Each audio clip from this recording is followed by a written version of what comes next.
பாவலரது சமைக்களம் நடத்தும் தமிழ் 7 நாள் விழா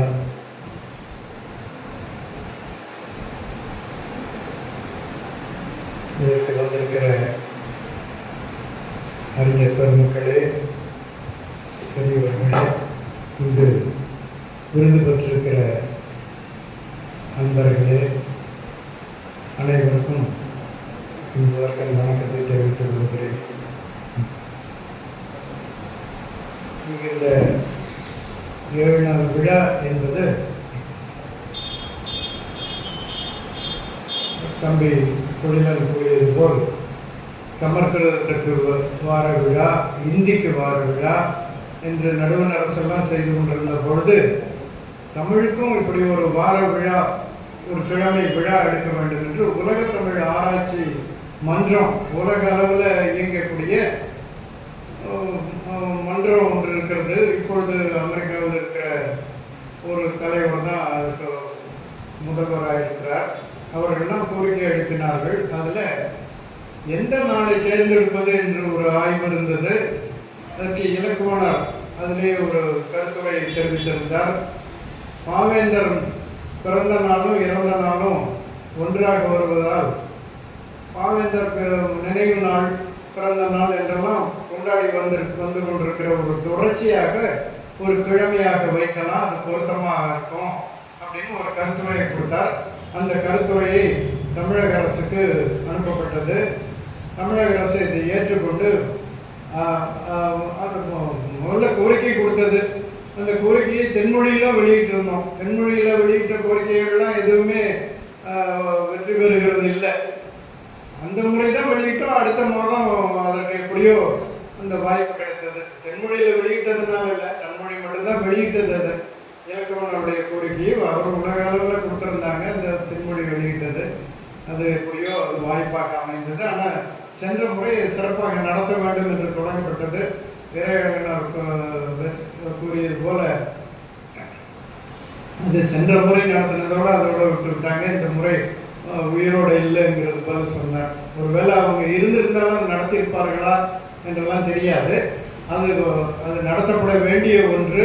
அது யார் இருந்தாலும் இல்லை என்றாலும் அது அதிகாரிகளுடைய பொறுப்பில் அதை கொடுத்திருக்க வேண்டும்.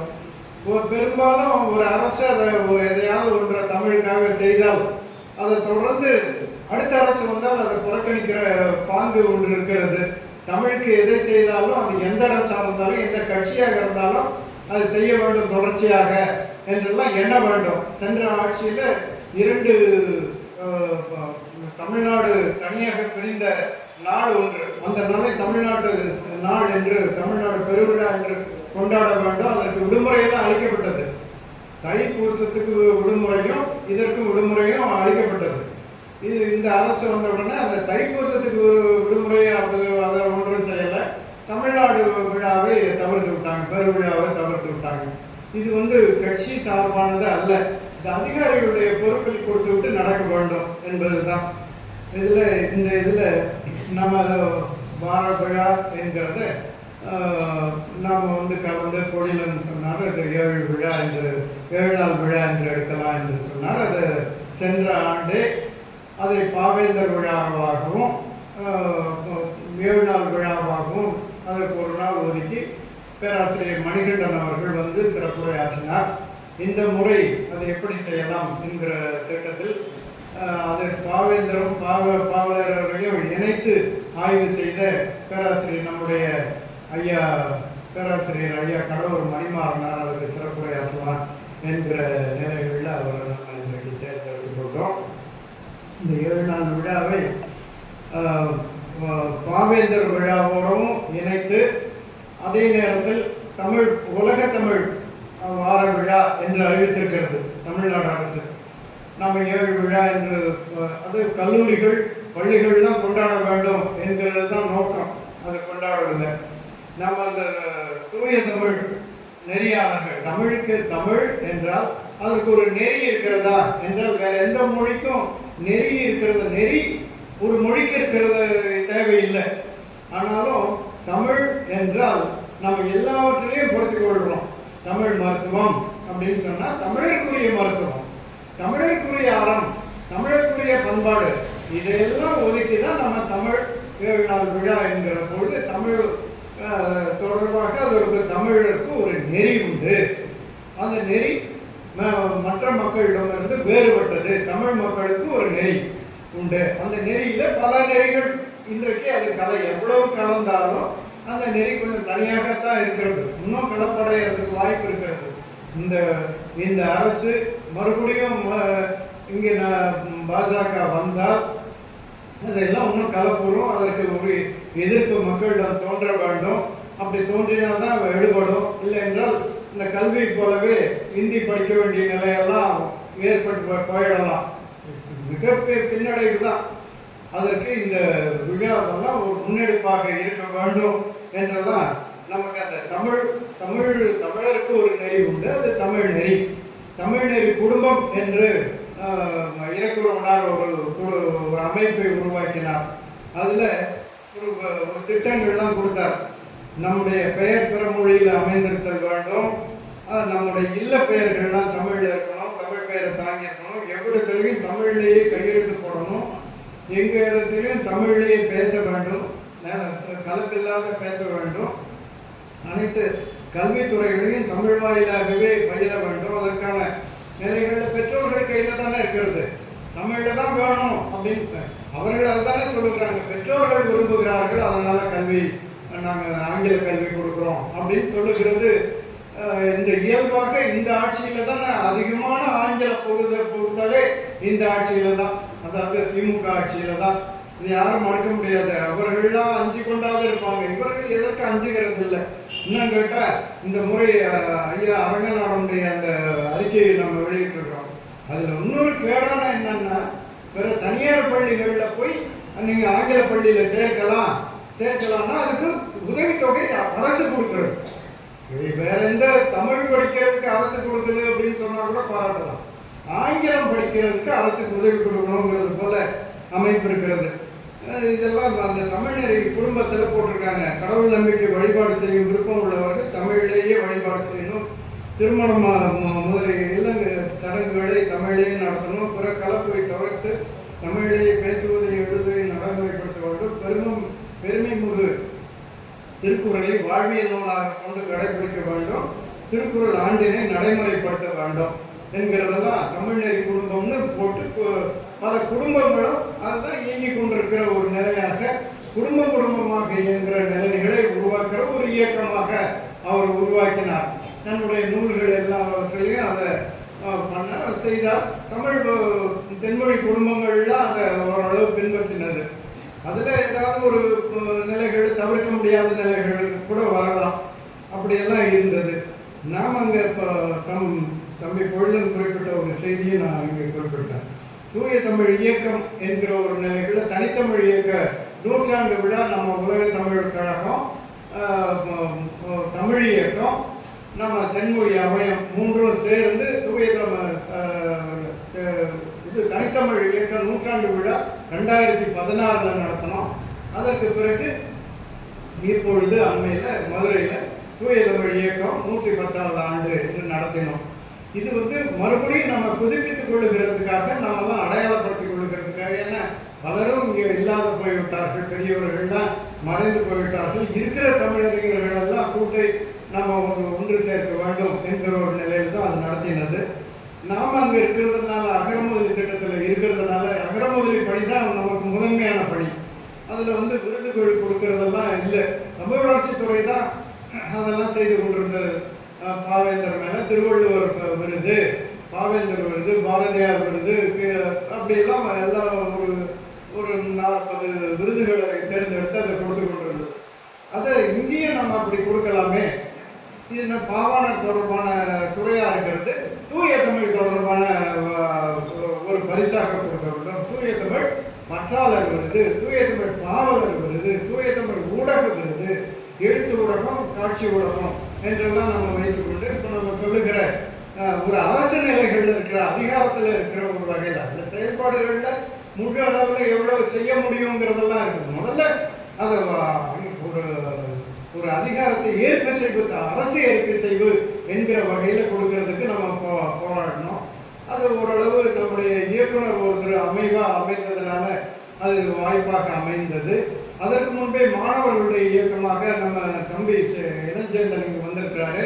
அவர் செந்தமிழ் திருத்தேர் என்கிற ஒரு இயக்கம் நடத்தினார், மாணவர்களிடையே நடத்தினார். அவர் இளங்கலை படித்த போதே அந்த கூட்டத்தை உருவாக்கி அதை பள்ளி அளவில் செய்தார். அதற்கெல்லாம் ஒரு பெரிய வாய்ப்பு இருந்தது. ஒவ்வொரு கல்லூரிகளிலையும் போய் நீங்கள் தனித்தமிழில் பேச வேண்டும், தமிழையே உருவாக்க வேண்டும். நீங்கள் எந்த பிரிவு படித்தாலும் சரி அந்த கலைச்சொற்களை நீங்கள் உருவாக்க வேண்டும்.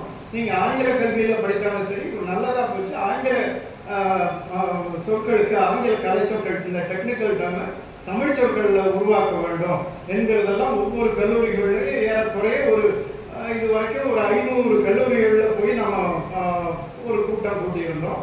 அப்போது தூய தமிழ் பற்றாளர்கள்னு நம்ம மாணவர் பற்றாளர்கள் தேர்ந்தெடுத்தோம். ஒரு மாவட்டங்கள் 38 மாவட்டங்கள் உருவானது. அப்புறம் 39 மாவட்டங்களில் மாவட்டத்துக்கு ஒருவர் என்றெல்லாம் திட்டமிட்டு அங்கிருந்து விண்ணப்பங்களை தெரிவித்தோம். அவர்களை குறுக்காய்வு செய்வதற்கு நமக்கு வாய்ப்பு இல்லாது அரசு விருது கொடுக்கலாம்னு தான் சொன்னோம். அதை எப்படி நடைமுறைப்படுத்துறது? போய் அவர்கள் தேர்ந்தெடுத்து தேர்வுகள்லாம் வைக்கிறதுக்கு பணம் வேண்டும். அந்த பணமெல்லாம் கொடுக்கல அரசு. என்ன அளவில் செய்ய முடியும்? அவர்களை அழைத்து தொலைபேசியிலேயாவது பேசி இன்னும் வளர்க்க வேண்டும். நம்ம குறை சொல்லிக்கொண்டே இருந்துட முடியாது, ஏதாவது வளர்க்க வேண்டும். அந்த வகையில் பேசி அவர்களுக்கு உண்மையிலேயே தமிழ் பற்று இருக்கிறதா ஒரு 5 நிமிடம் பேச வைத்து அவர்கள்ட்ட ஓரளவு தமிழ்லேயே பேசுகிறாங்களான்னு பார்த்து அதை தேர்ந்தெடுத்து நம்ம செய்தோம். தூய தமிழ் பற்றாளர் விருதுன்றது. அதுபோல தூய தமிழ் பாவலர் விருது. தூய தமிழ்லேயே பாவலர்கள் பாடல்கள் எழுதினா எந்த அளவில் அவங்க கலந்து எழுதுகிறார்கள் என்றெல்லாம் பார்த்து அதில் அந்த ஆய்வறிஞர்களில் தேர்வாளர்கள் ஐயா ஒருவர், வெற்றியாளர் ஒருவர், அதுபோல எல்லாரையும் வைத்து தேர்ந்தெடுத்து அதற்கு அவர் சரியான வகையில் அதெல்லாம் சரியாக போனது. அது புதுப்பா வகையெல்லாம் இருந்தது. அந்த புதுப்பா வகைக்கும் நம்ம விருது கொடுத்தோம். அப்படியெல்லாம் ஒரு 4 ஆண்டுகளாக விருது கொடுத்துருக்கோம்னா அது இந்த ஆண்டு நடக்கிறது. இந்த ஆண்டுக்கு இந்த கடைசி ஆண்டாக வந்து இயக்குனர் ஒரு அம்மாவை அனுப்பினாங்க. ஒன்றும் இல்லாதவங்களாம் போயிட்டாங்க. அவங்க எல்லாம் பெரிய தடையாகவே போனாங்க. ஒன்றும் அது நடக்கவே இல்லை. ஐயா அவரெல்லாம் கேட்டுக்கிட்டு இருந்தாங்க எப்பொழுது கொடுப்பாங்க. அதில் மிக அரியவர்களுக்கெல்லாம் அகரமுதலி தொடர்பான விருதெல்லாம் வந்தது.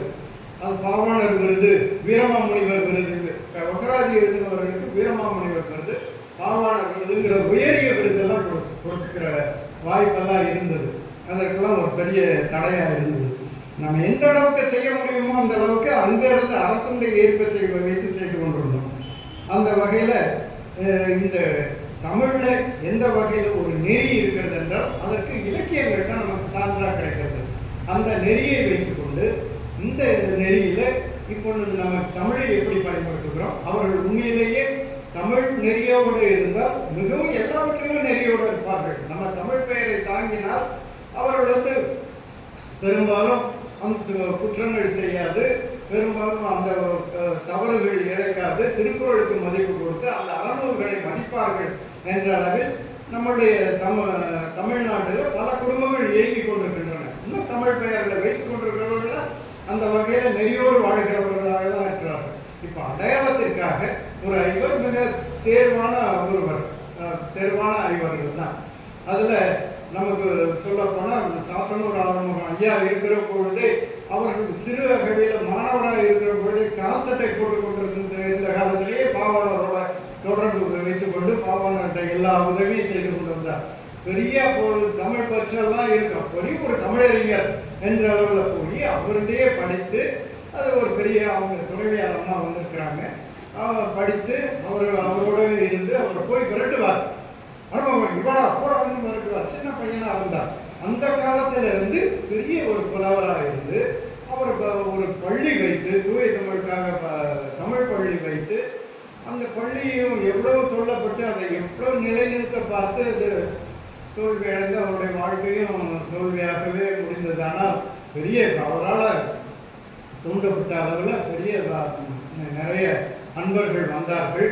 அதனுடைய வகையில் அந்த அம்மையாருக்கு அந்த மகளாருக்கு கொடுத்தது நமக்கு ஒரு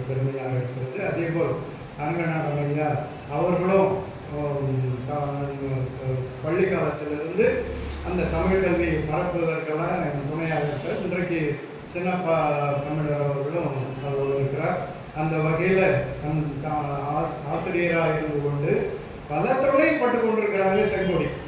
அவர்களெல்லாம் கேட்கும் பொழுது அன்றைக்கெல்லாம் கேட்கும் பொழுது நமக்கு அவர்கள் எவ்வளோ தொலைப்பு, அவங்களாம் மிக சோர்வடைந்து போகின்ற நிலைகளில் அவங்க தூக்கி எடுத்து அந்த மாணவர்களுக்கு உணர்வூட்டி கொண்டிருக்கிறார்கள். நம்ம இருக்கிற வரை மாணவர்களை உருவாக்குவோம் என்கிற வகையில தான் நம்ம வந்து இப்போ சேந்தன் அவர்கள் தம்பி இருக்கிறதுனால நமக்கு நிறைய மாணவர்கள் அந்தந்த கல்லூரியிலேயும் போய் ஒரு 500 கல்லூரிகளுக்காவது நம்ம போயிருக்கோம். போய் அவர்களுக்கு தமிழ், தூய தமிழை பற்றி, தமிழை உருவாக்குறது பற்றி, கலைச்சொல் உருவாக்குறது பற்றி, நம்ம சொற்பியலை பற்றி, பாவாணரை பற்றி, இதெல்லாம் வாய்ப்பு எங்கே கிடைக்கும்? ஒரு அரசு நிலைகளில் நமக்கு அமைத்து அதுக்கு தொகை கொடுக்குறது, அரசு தொகை கொடுக்கிறது. அந்த அரசு கல்லூரிகளை நடத்துகிறதுக்கு அந்த கல்லூரிகளே தொகை கொடுக்கிறது என்ற வகையில் நம்ம அவர்களுக்கு அதிகாரத்தோடு போய் நடத்துகிறோம். ஆசிரியர்கள் நடத்துவதை விட மிக சுவையாக அதை கேட்கிற மாணவர்கள் கேட்கிற ஒரு போக்கு இருக்கிறது.